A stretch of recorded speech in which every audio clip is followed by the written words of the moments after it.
আসসালামু আলাইকুম প্রিয় দর্শক, অন্য মঞ্চের আলাপচারিতায় আপনাদের সকলকে আমন্ত্রণ জানাচ্ছি। সুপ্রিয় দর্শক শ্রোতা মণ্ডলী, আপনারা এই মুহূর্তে আমাকে যে যেখান থেকে দেখছেন এবং পরবর্তী যে যেখান থেকে দেখবেন, আপনাদের সকলকে জানাই আমার আন্তরিক অভিনন্দন এবং প্রাণঢালা শুভেচ্ছা। আপনারা বুঝতে পারছেন যে আমি কি লিখেছি, যে হেডলাইনে এবং ব্যানারে যা দেখা যাচ্ছে যে আওয়ামী লীগ নিয়ে কাতারের দোহায় আওয়ামী লীগকে নিয়ে বৈঠক। অনেকে অনেকভাবে এটাকে ব্যাখ্যা করছেন, কিন্তু আমি বলবো আসলে আওয়ামী লীগকে নিয়ে বৈঠক। কারণ আওয়ামী লীগ যে প্রাসঙ্গিক এবং আওয়ামী লীগকে নিয়েই যে নির্বাচন করতে হবে, সেটাই প্রমাণ করা আসলে কাতারের এই বৈঠকটাতে। তো কাতারের দোহায় কেন? অনেকে হয়তো প্রশ্ন করতে হয়, কাতারের দোহায় কেন? সারা বিশ্বে এখন আমেরিকান ইন্টারেস্টে যেখানে যুদ্ধ লাগবে, যেখানে যুদ্ধ বন্ধ হবে, যেখানে সন্ত্রাস করতে হবে, যেখানে সন্ত্রাস বন্ধ করতে হবে, সমস্ত বৈঠক কিন্তু কাতারেই হয়, কাতারের দোহায়। আপনারা সকলেই জানেন, এই যে কয়দিন আগে ইসরায়েল প্যালেস্তাইনের যে যুদ্ধ, তথাকথিত যুদ্ধ যে বন্ধ করা হইল, সেটাও কাতারের দোহায়। ইরানে মারবে, সেটাও কাতারের দোহায় বৈঠক। মানে পুরো মিডিল ইস্ট, আরব জাহান বা মুসলিম বিশ্বে কোনো কিছু করতে হইলে কাতারের দোহা। আপনার যে আফগানিস্তানে এখন যে সরকার আছে, তাদের হাতে ক্ষমতা ছেড়ে আমেরিকা পালাবে, সেটাও কিন্তু সেই কাতারের দোহায়। আর কাতারের দোহাতে কে আছে আসলে? কাতারের দোহাতে হচ্ছে কাতারের ইন্টেলিজেন্স সার্ভিসের একজন আছে, যে ব্যক্তির আপনার সিআইএর মেডেল প্রাপ্ত কাতারের এক ব্যক্তি আছে, যে কিনা সমস্ত কিছুতেই মিডিয়াবাজি করে। এই ভদ্রলোক, তার নাম হচ্ছে খোলাইফি। খোলাইফি খোলাইফি যেখানে থাকবে, সেখানে আমেরিকান ইন্টারেস্ট, ইসরায়েলি ইন্টারেস্ট সব রক্ষা হয়, এটাই জানেন। তা কাতারের বৈঠকে কি কি হলো বা কিভাবে হলো, সেটা আপনাদেরকে এখন বিস্তারিত আমি জানাচ্ছি। অজিত দোভালের সাথে ইন্ডিয়াতে আমাদের মিস্টার খলিলুর রহমান যে কথা বলেছিলেন, অজিত দোভাল তখন 12টা স্পটের কথা বলেছিলেন, বাংলাদেশের সন্ত্রাসী জঙ্গিদের স্পট। এগুলো বলার পরে ওনাকে বলেছিলেন যে এইটার একটা অ্যাকশন নিতে হবে আগামী ডিসেম্বরের 5 তারিখের ভেতরে। এবং বলেছিলেন যে আপনি যে আপনার সরকারকে বলেন যে মৌলবাদীর উত্থান, মৌলবাদীদের যে ক্যাম্পগুলো এখন বাংলাদেশের ভেতর আছে, এগুলো সবগুলোর উচ্ছেদ করতে হবে। কারণ ইন্ডিয়ার কাছে তার সেফটি, তার নিরাপত্তা সর্বপ্রথম। আপনি বাংলাদেশের ভিতরে কি করেন না করেন, কি খাইলেন না খাইলেন, কি পড়লেন না করলেন, হাগলেন কিনা, সেটা কোনো সমস্যা নেই। কথা হচ্ছে তার ইন্টারেস্ট, যে তার নিরাপত্তা, যে ইন্ডিয়ার নিরাপত্তা, যে আপনার দেশ থেকে এখানে মৌলবাদীরা ঢুকে আমাদেরকে অশান্তি করবে আর আমরা চায়া চায়া লেবুন চুস চাপবো, তা তো না। সেই বৈঠকের পরে তাদেরকে যে টাইম শিডিউল দেওয়া হয়েছিল, সেখানের মধ্যে 12টার মধ্যে একটা, আপনারা জানেন সবাই, এই যে দোহা বৈঠকের আগে কুমিল্লাতে ইন্ডিয়ান বর্ডারের পাশে একটা জঙ্গি ঘাঁটিতে সেনাবাহিনী রেড দিয়েছিল। সেখান থেকে 16 জনকে গ্রেপ্তার করা হয়েছিল, যেটা আপনার মিডিয়াতে আসেনি। ওগুলো গ্রেপ্তার করেছে, ওগুলো সব জঙ্গি, ওগুলো ম্যাক্সিমাম পাকিস্তানি জঙ্গি ছিল। এরপরে 6 দিন পরে খলিলুর রহমান চলে গেলেন। গতকালকে পর্যন্ত, মানে 28 তারিখ পর্যন্ত আপনার এটার একটা টাইম ছিল, খলিলুর রহমান কাতারে থাকবেন। আজকে থেকে সম্ভবত উনি বাংলাদেশে চলে আসবেন, নাকি আরো বাড়াচ্ছেন, সেটা পরের বিষয়, সেটা আমি পুরোপুরি জানি না। তবে এই হচ্ছে যে খলিলুর রহমান ওখানে যাওয়ার পরে সেখানে আবার বৈঠক। সেখানে বৈঠক এবার কে কে সেখানে ছিলেন দেখেন। ইন্ডিয়াতে যে বৈঠক ছিল, সেখানে কিন্তু ইন্ডিয়া বাংলাদেশের বৈঠক, কিন্তু ওখানেও পাকিস্তান এম্বাসির লোকজন আসছে, ইন্ডিয়ায় ডেকে আনছে যে আসো, তোমরা বসে তোমরা শুনো কি হচ্ছে, কি হবে এবং কি করতে হবে। এখন আবার কাতারের বৈঠকে, কারণ দেশে তো কিছু একটা করতে হবে, দেশ তো এভাবেও চলতে পারে না। সুতরাং কাতার বৈঠকে নিয়ে গেলেন। এবার কাতার বৈঠকে যে খলিল রহমান আছে, ইন্ডিয়ার গোয়েন্দা সংস্থার হাই প্রোফাইলের লোকজন আছে এই বৈঠকে। আছে পাকিস্তান, এই আমেরিকান আমেরিকান গোয়েন্দাদের লোক আছে, কারণ কাতার পুরোটাই আমেরিকান লোকজনে ভর্তি, ওদের গোয়েন্দাদের লোক আছে। সাথে আছে কে জানেন? সাথে আছে কাতারের ওই খোলাইফি। উনি ইন্টেলিজেন্স চিফ, কাতারের ইন্টেলিজেন্স চিফ, এবং কাতারের ইন্টেলিজেন্স চিফ যেই খোলাইফি।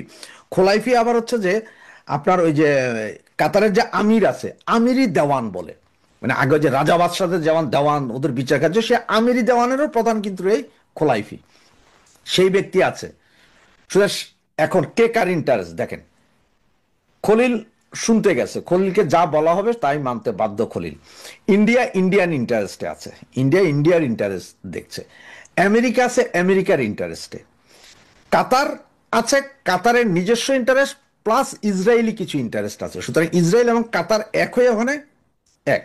তো এই ত্রিপাক্ষিক চতুর্পাক্ষিক একটা মিটিং এর মধ্যে ইন্ডিয়ার হচ্ছে যে তার দেশের নিরাপত্তা চায়, আমেরিকার হচ্ছে যে ভাই সব ঠিক আছে, আমরা কোনো সমস্যা নাই, কিন্তু আমাদের কথা হলো আমেরিকার যেটা কথা, যা আমেরিকার কথা হচ্ছে যে ভাই এখানে সরকার আসবে যাবে, কে থাকবে না থাকবে সেটাও তাদের কাছে কোনো বিষয় না, কিন্তু তাদের কথা মতন চলতে পারবে, মানে 50-50 আপনার শেয়ার হোল্ডিং এর মতো, যে মানে আপনারা আপনাদের কাজ করবেন কিন্তু আমরা যা যা বলবো তাও করতে হবে। তো আমেরিকা তো অলরেডি নিয়ে গেছে। আর কাতারের ইন্টারেস্ট এখানে, কাতারের মূল ইন্টারেস্ট হচ্ছে যে ভাই আমাদের যে এলএনজি যায়, আমাদের যে ইনভেস্ট আছে, এগুলোর আমরা একটা স্থায়ী সমাধান চাই, যে এগুলো ঠিক থাকবে, আমাদের ব্যবসা বাণিজ্য ঠিক থাকতে হবে। ইসরায়েলের মূল ইন্টারেস্ট কি? তাহলে এখানে ইসরায়েল কেন গেল? ইসরায়েলের নাম কিন্তু বলা নেই কোথাও, ইন্টারন্যাশনাল যে দুইটা পত্রিকাতে আপনার এই মিটিংটা নিয়ে কথা হয়েছে সেখানে ইসরায়েলের নাম বলা নেই। ইসরায়েলের মূল ইন্টারেস্ট হচ্ছে যে ভাইয়া এইখানে পাকিস্তানি যারা আছে অলরেডি, ওই যে হামাসের লোকজন নাকি ইরান দিয়ে ঢুকে পাকিস্তানে, এবং পাকিস্তান থেকে ওরা নিরাপদ আশ্রয় হচ্ছে বাংলাদেশে আছে, সুতরাং বাংলাদেশে পাকিস্তানিরা ওখানে যাচ্ছে, ওখানে এই হামাসের লোকজন যা উঠক বৈঠক করতেছে, এইটা বন্ধ করতে হবে। আবার তিনজনের একটা মজার ইন্টারেস্ট আছে, তিনজন বলতে আমেরিকা, কাতার এবং আপনার যাইয়া কি বলে এটারে ইসরায়েলের চীন ঠেকাও আন্দোলন। সুতরাং বাংলাদেশের মূল প্রেশার হচ্ছে চীনের সাথে আপনারা বেশি মাখামাখি করতে পারবেন না। এখন কেন আমেরিকা একটু ইউনুস সরকারের উপর খ্যাপা? কারণ হচ্ছে যে আমেরিকা দেখতেছে যে পাকিস্তানের মারফতে চীনের সাথে একটা ভালো বন্ধুত্বের দিকে যাচ্ছে, এটা আবার আমেরিকা সহ্য করতে পারতেছে না, যে না এটা তো হইতে পারে না, চীন এখানে এসে আবার তাবেদারি করবে, এটা তো হইতে পারবে না। পাকিস্তানের তার দরকার ইরানরে ঠেকানোর জন্য, সুতরাং পাকিস্তানের সে কিছু বলবে না, যে পাকিস্তান তুমি চলো, ওকে ওকে তুমি সব জায়গায় চলো, কোনো সমস্যা নেই, তোমার পয়সা দিলেই তুমি কুত্তার মতন দৌড়াইবা, কিন্তু চীনরে ঢুকতে দেওয়া যাবে না। তাহলে আওয়ামী লীগ নিয়ে বৈঠক কেন? কথা হচ্ছে যে এই যে ফেব্রুয়ারিতে যদি নির্বাচনে আওয়ামী লীগ কিভাবে ফিরবে, এইখানে যেটা আপনার জয় কালকে সজীব জয় আপনাদের বলছে যে আওয়ামী লীগের ভাঙার চেষ্টা করতেছে, এইখানে আমেরিকার দুইটা প্রস্তাব ছিল। একটা হচ্ছে যে হয়তো রিফাইন্ড আওয়ামী লীগ নিয়ে আসা, বা আওয়ামী লীগরে একটু অংশ কাজ করতে দেওয়া। ইন্ডিয়া আবার এটাতে মানতে রাজি নাই। ইন্ডিয়ার কথা হচ্ছে আওয়ামী লীগ যাবে, আওয়ামী লীগ প্রাসঙ্গিক, আওয়ামী লীগকে যদি বাদ দাও তোমরা, তাইলে এখানে তো ইয়ে হইতে পারবে না, ইলেকশন হইলেও কি হবে, আসবে তো সেই মৌলবাদী, যেই বিএনপি সেই জামাত, এরাই আসবে, সুতরাং এইখানে এই নির্বাচন ওইভাবে হইতে পারবে না। আওয়ামী লীগরে স্পেস দিতে হবে, আওয়ামী লীগ থাকলে বাকি দলগুলো বাকি মৌলবাদীগুলোর মধ্যে ভয় আছে। এটা হচ্ছে যে ইন্ডিয়ার যুক্তি, এবং ইন্ডিয়ার যুক্তি দিয়ে দেখাই দিছে যে আওয়ামী লীগ থাকতে এরকম, এই যে জসিমুল্লাহ রহমানি, তারপরে আপনার এই পাকিস্তানের সন্ত্রাসী যেসব মৌলবাদ গোষ্ঠী আছে, এদের নেতারা কেউ আসতে পারে, এগুলো দেখাইয়া পুরো নিরাপত্তার বিষয়টা ওরা ঠিকভাবে উঠাই ধরছে। এখন আওয়ামী লীগের নির্বাচন করতে দিতে হবে, তাহলে আওয়ামী লীগের যদি নির্বাচন করতে দিতে হয় তাহলে কিভাবে নির্বাচন করতে দিতে হবে, যে আওয়ামী লীগের আনতে হবে, আওয়ামী লীগের প্রাসঙ্গিক। এখন আমেরিকার প্রস্তাব তিনটার মধ্যে ওই যে একটা বললাম যে রিফাইন্ড আওয়ামী লীগ বা ইয়ে আনা যায় কিনা, দ্বিতীয় প্রস্তাব হচ্ছে 50-50 শেয়ার হোল্ডিং, মানে একটা ভজগট সরকার, যে মানে ধরেন হয়তো বিএনপি ক্ষমতায় আসলে হয়তো জামাতও আছে, আওয়ামী লীগ একটা ভালো ইয়ে নিয়ে ধরেন 150টা হেদের থাকলে 140টা আওয়ামী লীগেরও আছে সিট, এইভাবে একটা শক্তিশালী বিরোধী শক্তিশালী আওয়ামী লীগ ওইভাবে, অথবা ফ্রি ফেয়ার ইলেকশন, যে যে জিতে আসে। এবার আওয়ামী লীগ যদি 300 আসনও পাওয়া যায় 300 আসন, 100 আসন পাইলেও 100 আসন, তা মানে শেষটাই হয়তো হবে। এই নিয়ে চলছে তাদের মধ্যে বিশাল আলোচনা যে কিভাবে, এবং ইউনুস গভর্নমেন্টের একটা দাবি সেইটা হচ্ছে যে যেই দিন ইলেকশন হবে, ইলেকশনের 48 ঘন্টার ভিতরে আমেরিকা এবং সেনাবাহিনী ইন্ডিয়া তিনজন তাদেরকে প্রোটেকশন দিয়ে দেশ থেকে বেরিয়ে যাওয়ার সহযোগিতা করতে হবে। এই সহযোগিতার মধ্যে আবার এখন 4জন ব্যক্তি নতুন যোগ হয়েছে, সে হচ্ছে শিশির মনির, তাজুল ইসলাম, এখন যে অ্যাটর্নি জেনারেল আছেন উনি, এবং বিএনপি নেতা, বিএনপি বলতে সরি, জামাত নেতা তাহের, ওই যে যিনি 50 লাখ গাছবাতুল হিন্দ করছিলেন, এনারা সবাই সেফ এক্সিট, এই 4জনের সেফ এক্সিট চাচ্ছে। মূল আলোচনা হচ্ছে যে আওয়ামী লীগকে সারা নির্বাচন নাকি আওয়ামী লীগ সহ নির্বাচন। সর্বসম্মতিক্রমে সিদ্ধান্ত যেটা, সেটা হচ্ছে আওয়ামী লীগ সহ নির্বাচন হবে। এখন খলিলুর রহমান দেশে আইসা এই ব্যবস্থা করাইতে হবে ইউনুসরে দিয়ে, যে কিভাবে আওয়ামী লীগের আইনা ইলেকশন করানো যায়। আওয়ামী লীগরা ইলেকশন করতে যে হাজার হাজার মামলা জেলে আছে এগুলো সব জামিন নিতে হবে, কোর্টে কাজ করতে দিতে হবে যাতে খোলা যায়। এবং আপনারা দেখতেছেন যে ইন্টারন্যাশনাল মিডিয়া, ইন্টারন্যাশনাল সংস্থা, আন্তর্জাতিক সংস্থাগুলা কিভাবে এই কোর্টের বিভিন্ন বিচারের নিয়ে কথা বলতেছে, ওরা কেউ এটাকে ভালোভাবে চোখে দেখতেছে না। সব কিছু মিলাইয়াই এই 3 দেশীয় বৈঠক বলা হলো, এটা আসলে 5 দেশীয় বৈঠক ছিল। তো 5 দেশীয় বৈঠক বাংলাদেশ ছিল, ভারত ছিল, ইউএস ছিল, কাতার ছিল এবং ইসরায়েল জড়িত। সবাই নিজ নিজ ধান্দা। আমেরিকার ধান্দা যে ভাই আমি এখানে বন্দর বন্দর অমুক তমুক জানিছি, আমাদের ফ্লিট ফ্লিট আসবে ইন্ডিয়ার সাথে, যে ভাই আপনাদের সাথে ঝামেলা নাই, আমরা পাকিস্তানের দিকে ইয়ের দিকে দেখবো, চায়নার দিকে। ইন্ডিয়ার কথা হচ্ছে আমার দেশের নিরাপত্তা হইলে হবে, আমি নিরাপদ, আমি চাইনা কে কই যাবে, তবে আওয়ামী লীগরা লাগবে। কাতারের কথা হচ্ছে আমার এলএনজি, আমার ব্যবসা, আমার ইনভেস্ট ঠিক থাকতে হবে, দীর্ঘমেয়াদী সরকার চাই, আজকে আইলো কালকে নাই, কালকে আইলো পরশু নাই, এগুলো আমি মানি না। আর ইসরায়েলের হচ্ছে যে পাকিস্তানরে ঠেকাইতে হবে, কারণ হামাস এখন বাংলাদেশের দিকে আসতেছে, বাংলাদেশে আছে বলে এটা মোসাদ অলরেডি অনেক আগেই বলে দিছে, সুতরাং এগুলো ঠেকাইতে হবে। আবার চায়নারও ঠেকাইতে হবে। তাহলে এখানে 2 জন গেল, চায়না ঠেকানো, আমেরিকা আর ইসরায়েল। কাতার নিজের ব্যবসা, ইন্ডিয়া নিজের নিরাপত্তা, বাংলাদেশ তো এখানে আছে যে আপনার কথা শুনেন। সুতরাং এই কাতারের ইন্টেলিজেন্স চিফ খোলাইফি যেখানেই যায় সেইখানে একটা নেগোসিয়েশন হয়, উনি হচ্ছে যে মূল নেগোসিয়েটর, আমেরিকার তৈরি, সারা পৃথিবীর তৈরি, উনি হচ্ছে মূল নেগোসিয়েটর, যে যেখানে যা লাগবে উনি নেগোসিয়েট করবে। এবং এই ভদ্রলোক যখন আসে তখন কিন্তু নেগোসিয়েশন যে হবে এটা ঠিক। এবং আপনারা দেখেছেন যে কয়েকদিন আগেই আপনার ভুটানের প্রধানমন্ত্রী এসে ঘুরে গেলেন, ভুটানের রাজা কিন্তু জয়ের বন্ধু। আবার কাতারের আমিরের সাথে শেখ হাসিনার একটা ভালো সম্পর্ক আছে, খুব ভালো সম্পর্ক। কাতারের আমির কিন্তু আপনার এই যে আমাদের নুনুস ভাই গেছিলেন, দেখাও করেনি, শেষ পর্যন্ত আমিরের মায়ের সাথে দেখা করে এসেছিলেন, কথা একই, মায়ের সাথে দেখা করেছেন। আপনি তো মন্ত্রী মিনিস্টার, কারোর সাথে দেখা করতে পারেননি, মায়ের লগে দেখা করে লাভ কি? মা কি আর রাজা বাদশাহ? তা না। একটা কথাই আছে না যে বাপ রাজা, রাজার ঝি, ভাই রাজা, আমার কি, ছেলে পেলে রাজা হইলে আমার কি। তো এই হচ্ছে অবস্থা। এই নিয়েই আওয়ামী লীগ আসবে, এবং আওয়ামী লীগ আসতে হইলে তাইলে এখন ফেব্রুয়ারি ইলেকশন হবে না, হয়তো ইলেকশন আরো পেছাইতে হবে, কারণ আওয়ামী লীগের আনতে হবে, আওয়ামী লীগের কাজ করতে হবে। সবকিছু মিলিয়ে আগামী ডিসেম্বরের 5 তারিখ পর্যন্ত সময় দেওয়া হয়েছে খলিলুর রহমানকে। সন্ত্রাস ঠেকাও, এই ঠেকাও, সেই ঠেকাও, এগুলো করতে হবে। ইন্টারন্যাশনালি এরা বলতেছে যে ইউনুসের কোনো বেইলি এখন আর নাই, ইউনুসকে কোনো মতো বসে যায়, যেটা যেটা নেওয়া সেটা সেটা নেওয়া হয়েছে। ইউনুসকে হয়তো বলা হবে যে তোমাদের সেফ এক্সিট আমরা কইরা দিব, কিন্তু আওয়ামী লীগ আইসা, আওয়ামী লীগ প্রাসঙ্গিক, আওয়ামী লীগ আইসা এখানে ইলেকশন ছাড়া, উইদাউট আওয়ামী লীগ ইলেকশন হবে না। এটাই আসলে মূল মিটিংয়ের প্রতিবাদ্য বিষয় ছিল। তো বাকি আরো কি কি জানা যায় সেগুলো নিয়ে আবার আপনাদেরকে অন্য আরেকটা কন্টেন্টে হয়তো বোঝানোর চেষ্টা করব। সংকেত আসছিল গত বেশ কিছুদিন ধরে যে বাংলাদেশের ব্যাপারে মনস্থির করে ফেলেছে আমেরিকা, আর এদিক সেদিক উঁকি ঝুঁকি দেয়া নয়, বাংলাদেশে যা করার সেটা করবে ভারত। ভারতের ওপর এই নির্ভরতা যে নিল আমেরিকা, এটা কোনো আচমকা নেওয়ার সিদ্ধান্ত নয়। আপনাদের হয়তো মনে আছে গত ফেব্রুয়ারিতে হোয়াইট হাউসে নরেন্দ্র মোদীকে পাশে বসিয়ে ডোনাল্ড ট্রাম্প বলেছিলেন বাংলাদেশের ভার আমি বন্ধু মোদীকে দিয়েছি।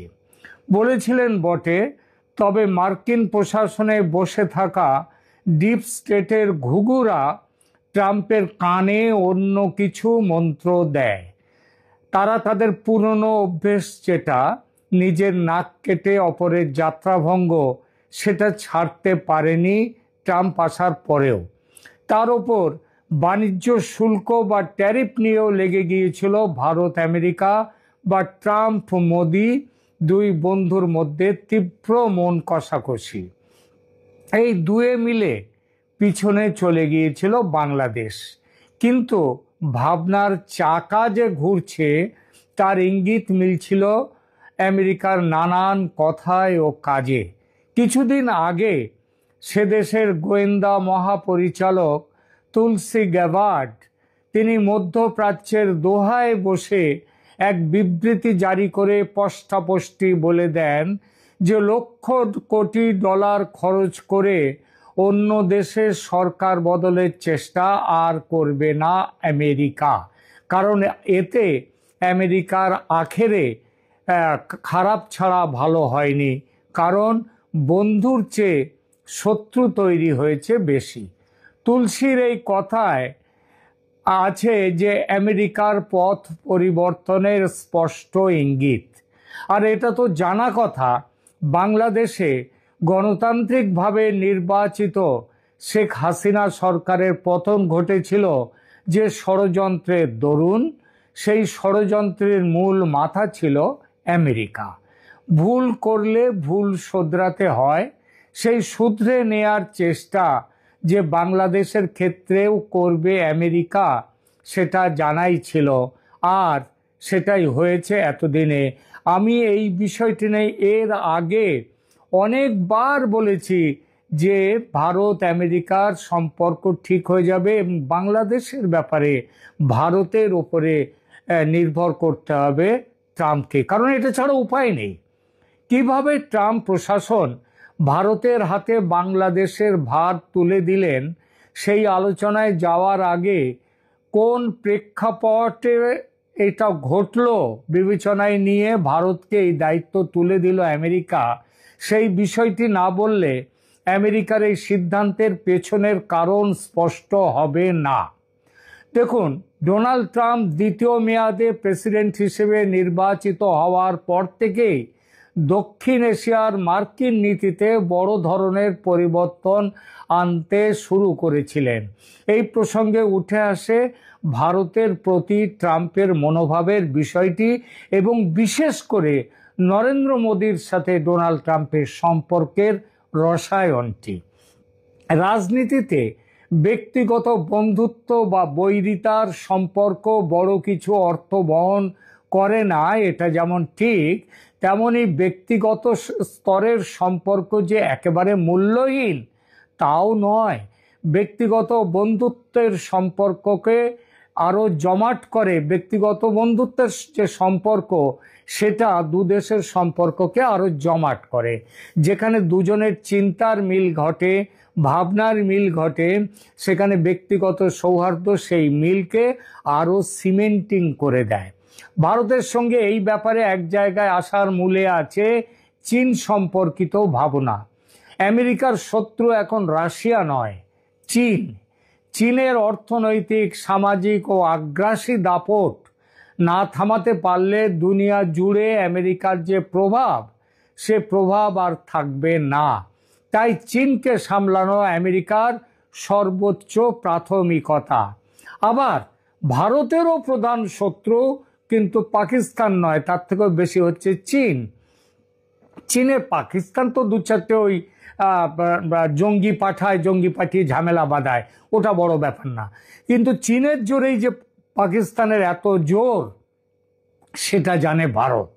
বারবার পাকিস্তানের জঙ্গিদেরকে যখন ইউনাইটেড নেশনসে যখন তাদের বিরুদ্ধে ব্যবস্থা নেওয়ার কথা উঠে তুলেছে ভারত, ওই চীন ভেটো দিয়ে সেগুলোকে থামিয়েছে। চীনের অন্য দেশের জমি আত্মসাৎ করার অভিপ্রায় বহু পুরনো, এটা ভারতের জানা। ভারতের এক বড় ভূখণ্ড এখনো চীনের দখলে। তারপরেও অরুণাচল নিয়ে দাবি জানাচ্ছে চীন, লাদাখ নিয়ে দাবি জানাচ্ছে।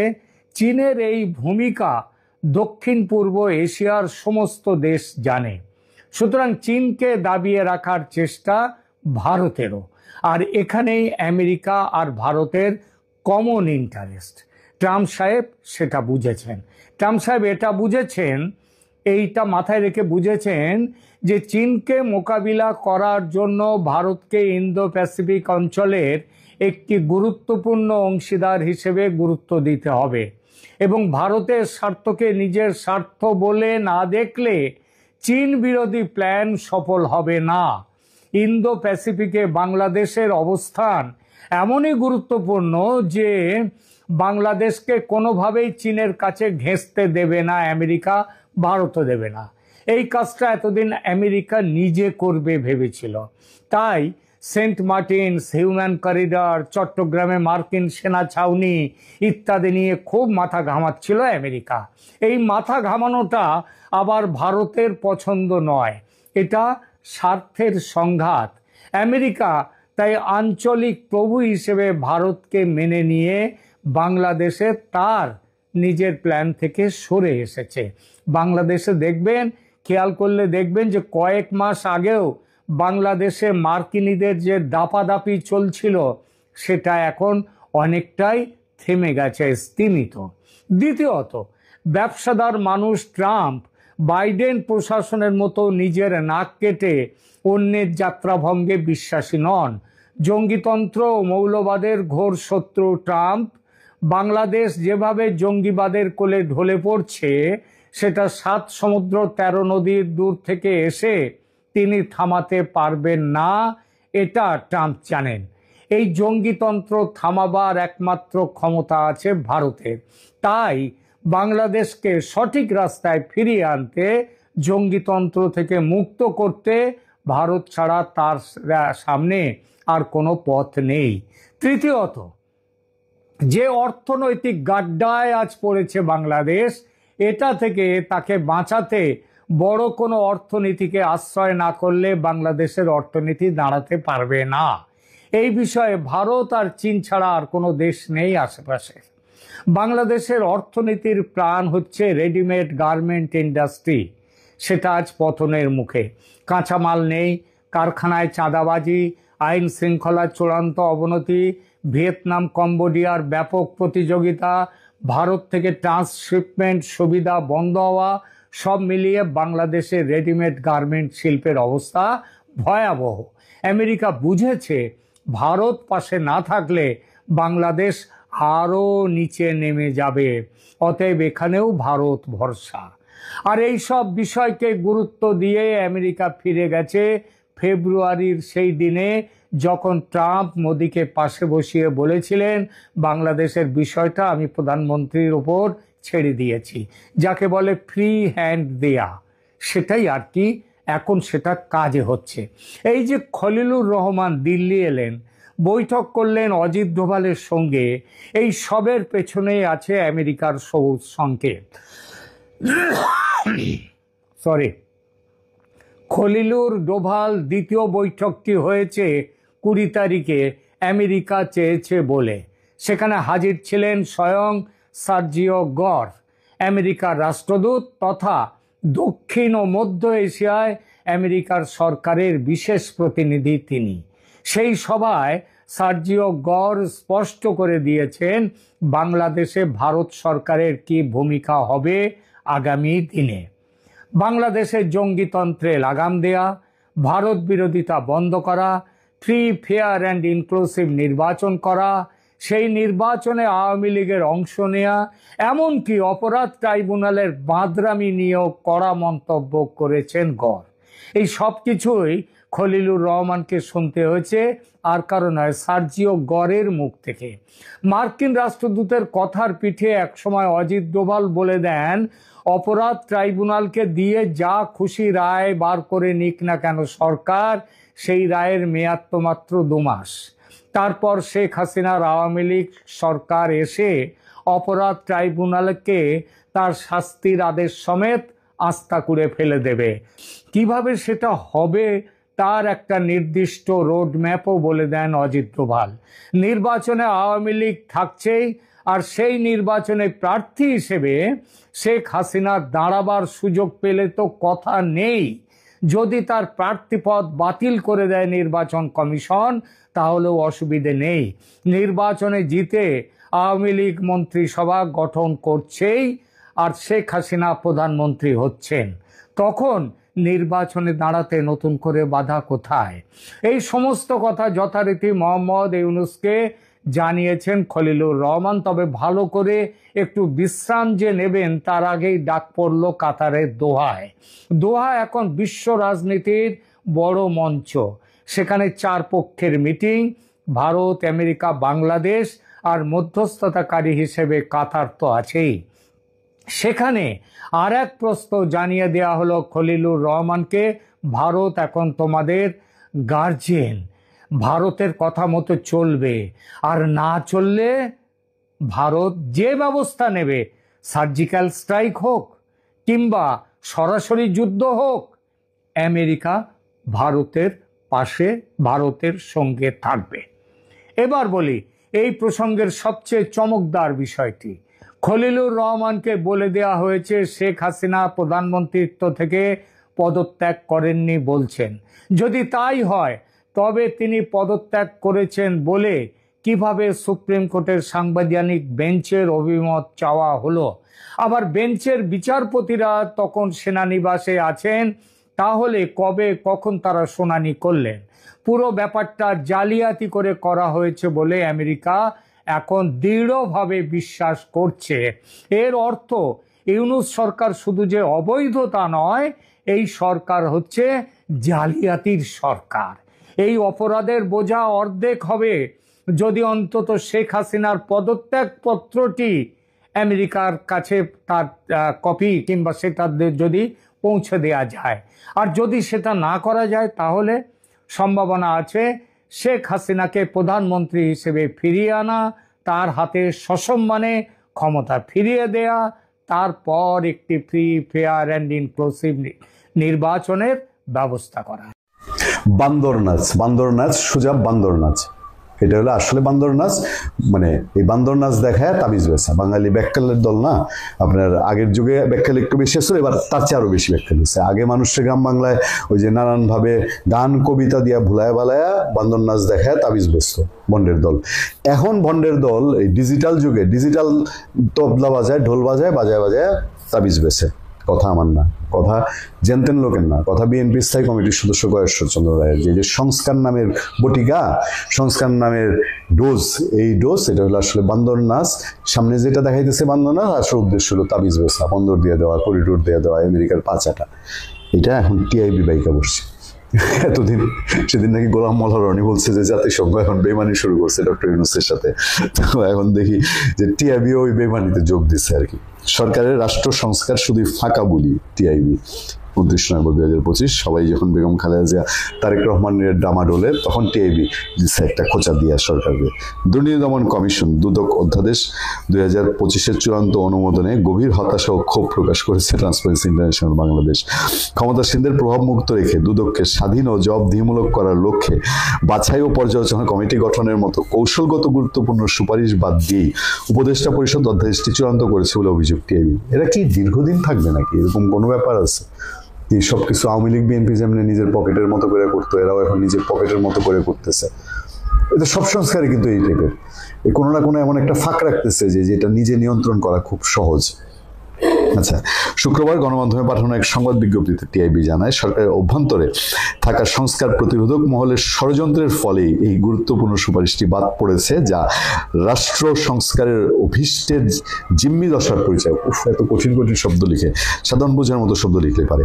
টিআইবি উল্লেখ করে যে এই কমিটি গঠনের প্রস্তাবটি জুলাই সনদের স্বাক্ষরকারী সব রাজনৈতিক দলের সম্পূর্ণ ঐক্যমত্য সহ অন্তর্ভুক্ত ছিল এবং সরকারের সংশ্লিষ্ট কর্তৃপক্ষের সম্মতিও ছিল। এরপরও এটি চূড়ান্ত অধ্যাদেশ থেকে বাদ দেওয়া হয়েছে। বুঝেন তাইলে সে ঐক্যমত্য কোন ঐক্যমত্য? এটা যে লোক দেখানো ঐক্যমত্য করছে, ঐক্যমত যেটা নিয়ে ঐক্যমত্য হয়েছে এটা নিয়ে সরকার এখন ঐক্যমত্য না। সরকার ঐক্যমত্যের বাস দিয়ে দিছে যে সব রাজনৈতিক দলের 1.5 কোটি টাকার চা পানি খায় যেটা ঐক্যমত্য করেছে, সেই ঐক্যমত্য তারা এখন বাদ দিয়ে দিচ্ছে। টিআইবির মতে জন্মলগ্ন থেকেই দুদক জন আস্থার সংকটে ভুগছে এবং স্বার্থান্বেষী মহলের ক্রিয়ানক হিসাবে ক্ষমতাসীনদের সুরক্ষার প্রতিপক্ষকে হয়রানির হাতিয়ার পরিণত হয়েছে। টাউট বাটপার দেশে যা আছে না, টাউট বাটপারের কাছে এরকম একটা দুর্নীতি দমন কমিশন খুব সুবিধার। এরা মনে করেন আপনি আরো XYZ সমাজে সাদা সিধা ধরে যে কোনো রকমের ঋণ ফিন নিয়ে চলে, অথবা একটা ব্যবসা করছে, বড় একটা ছোট্ট ইন্ডাস্ট্রি করছে, অথবা ব্যবসা করে খুব সাদামাটা চলে, এই লোকটারে বাটে ফেলার জন্য দুর্নীতি দমন কমিশনের কোন একজন পরিচালকের নাম দিয়া, ওই যে হাসনাত আব্দুল্লাহ মাঝে একটা ঝড় তুলছিল না, পরে কিন্তু এরা বেশি দূর আগায় নেই। হ্যাঁ, ওই টাইপের কইরা আপনারা বিপদে ফেলার জন্য দালালের গ্রুপ এই টাইপের দুর্নীতি দমন কমিশন খুব চায়। এরকম হলে তাদের সুবিধা।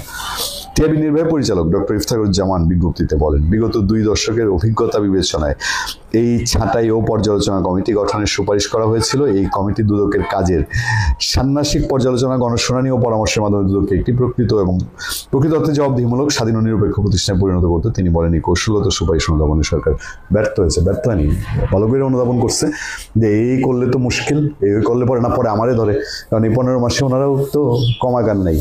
তো যদি শক্তিশালী একটা দুর্নীতি দমন কমিশন হয় আর দেশে কেউ তাদের থাইকা যায়, তাহলে তো ধরবে ছাই দিয়ে, আর বের হওয়ার উপায় নেই। এই জন্য এসব ফাঁক রাখে।